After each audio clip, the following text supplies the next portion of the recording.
Today I'll be talking about a romantic story with vampires. And no, not that series. You see, a year before Twilight came out, there was another series focused on vampires just being released. It is a tale of intrigue, betrayal, nobility, sacrifice, and really poorly written romance. Today, a review of Vampire Knight, the first series to recognize the potential of vampires as sex objects.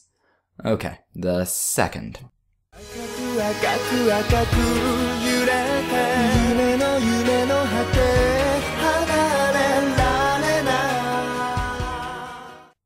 The story of Vampire Knight starts at an elite boarding school called Cross Academy. This school is split into two groups: the day class, who are just regular students, and the night class, who are geniuses, unspeakably handsome, and unbeknownst to the day class, just so happen to be vampires. Our story follows Yuki Cross, a student at the academy who acts as a school guardian, trying to keep the day class and night class apart, often with limited success. Yuki is infatuated with Kaname, the leader of the vampires, and Zero, a vampire hunter, who are both students at the school. As a result, in the beginning, the story seems to go down the path of your stereotypical love triangle. Luckily, it doesn't stay that way, and the plot and politics of vampire society take over the story as it progresses.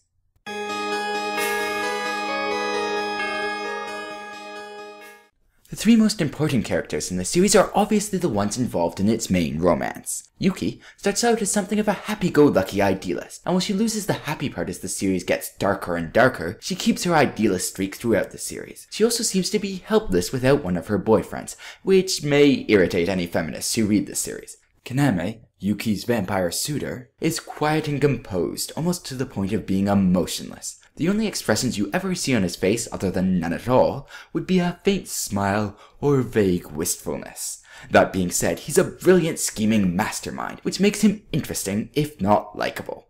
Zero, Yuki's vampire hunter suitor, is an angry teenager with emotional issues and a tragic past. Unlike Kaname, who seems unable to show any emotion, Zero is able to display a wide array of emotions.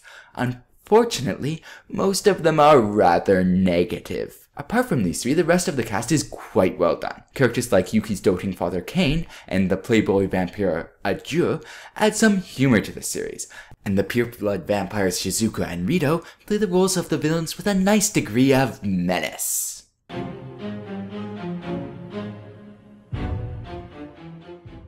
The one great thing about Vampire Knight is its plot. It does tell a genuinely compelling story that remains full of surprises throughout its telling. Watching the power struggles within a society of immortal monsters is pretty interesting, and the vampires in this story tend to scheme with class. The ending of the story is also thoroughly satisfying and wraps everything up quite nicely. Another great strength of this series is its complex view of evil. After finishing the story, there's not many characters who I'd view as truly evil. Sure, there's a number of characters who do some pretty nasty things, but there's always a reason behind it. Honestly, I often found myself wondering who the good guys and who the bad guys really were.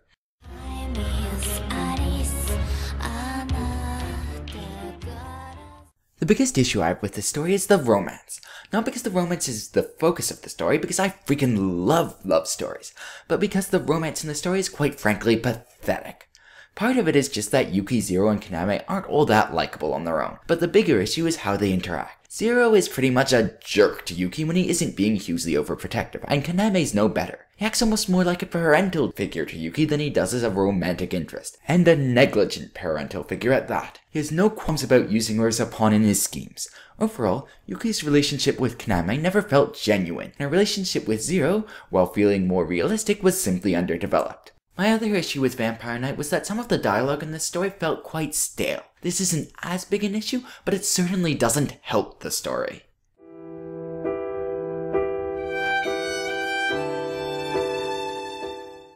Despite how negative I've been about some aspects of the story, Vampire Knight certainly isn't a bad series. The plot of Vampire Knight really helps carry it and makes up for some of its various deficiencies. For overall writing quality, I give Vampire Knight a 7 out of 10. And for my own personal enjoyment, I give it a 5 out of 10. With regards to alternate reading suggestions, I would recommend Reme no Arcana for those who are looking for something similar. And for those who are just looking for another series with vampires, I would recommend Rosario no Vampire. Anyways, thanks for listening.